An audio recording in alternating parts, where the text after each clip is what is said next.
പറയണോ? പോലീസ് സ്റ്റേഷനിൽ വെച്ച് കല്യാണം ഓപ്ഷൻ പറഞ്ഞ താൻ തന്നെയല്ലേ? അല്ലേ? അയ്യോ നിധി, അല്ല, സത്യമായിട്ടും അല്ല. പോലീസുകാർ വിചാരിച്ചത് നമ്മൾ ലവേഴ്സാന്ന്. അന്ന് അങ്ങനെ അല്ലെന്ന് പറഞ്ഞു കഴിഞ്ഞാൽ ഇയാളുടെ അച്ഛൻ്റെ കൂടെ ഇയാളെ പറഞ്ഞയച്ചേനെ. അത് ഒഴിവാക്കാൻ വേണ്ടിയാണ് ഞാൻ അങ്ങനെ പറഞ്ഞത്. അവര് കല്യാണം കഴിക്കാൻ പറഞ്ഞപ്പോ ഞാനൊന്ന് പതറിപ്പോയതാ. പക്ഷേ അവിടെ നിന്ന് ഇയാളെ രക്ഷപ്പെടുത്താൻ വേറെ ഒരു വഴി ഞാനപ്പോ കണ്ടില്ല.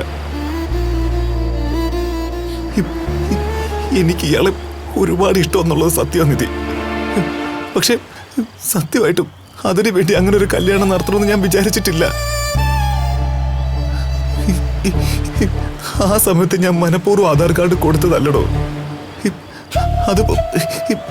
അതെങ്ങനെയാ സംഭവിച്ചത് പോലും എനിക്ക് ഓർമ്മയില്ലടോ.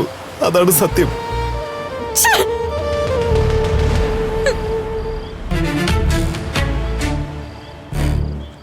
പിന്നെ ഊരുളുപ്പില്ലാതെ എങ്ങനെ കഴിയുന്നടോ? എടോ, താൻ കാര്യങ്ങളൊന്നും വേണ്ട വിധത്തിൽ മനസ്സിലാക്കാത്തോണ്ടാ. അന്ന് ആ കല്യാണം നടന്നില്ലായിരുന്നെങ്കിൽ അവര് തന്നെ പിടിച്ചോണ്ട് പോയിട്ട് ആ ഓസ്ട്രേലിയൻകാരനെ കൊണ്ട് കെട്ടിപ്പിക്കുമായിരുന്നു. കല്യാണം നടന്നുകൊണ്ട് മാത്രമാണ് അവര് സ്വന്തം ഇഷ്ടത്തിന് ജീവിക്കാൻ വേണ്ടി നിധിയെ വിട്ടത്. അതുകൊണ്ടാ നിധിക്ക് ഇപ്പൊ ഇഷ്ടമുള്ള ജോലി ചെയ്യാൻ പറ്റണേ. ഇനിയിപ്പോ കല്യാണം കഴിയാതെയാണ് നിധി ഇവിടെ ഏതെങ്കിലും ജോലി ചെയ്ത് ജീവിക്കാൻ തുടങ്ങിയതെങ്കിലേ അപ്പൊ ഉറപ്പായിട്ട് അവര് പിടിച്ചോണ്ട് പോവായിരുന്നു. നിധി, ആ നിലയ്ക്ക് നോക്കുമ്പോ നിധിക്ക് എന്നെ കൊണ്ട് ഉപകാരം ഉണ്ടായിട്ടില്ലേ നിധി?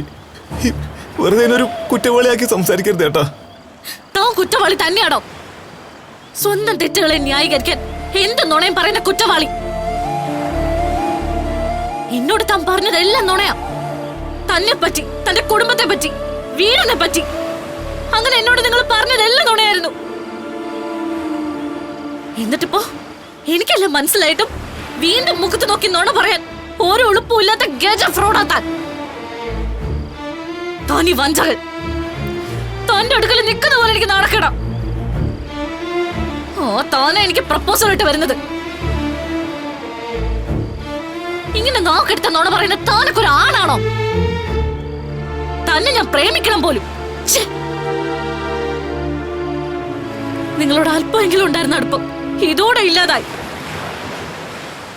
അറിഞ്ഞും അറിയാതെയും ചെയ്ത എല്ലാ ഉപകാരങ്ങൾക്കും നന്ദി. ചെയ്തു തന്ന ഉപകാരങ്ങളുടെ പേരിൽ ഇനി അഡ്വാൻസ്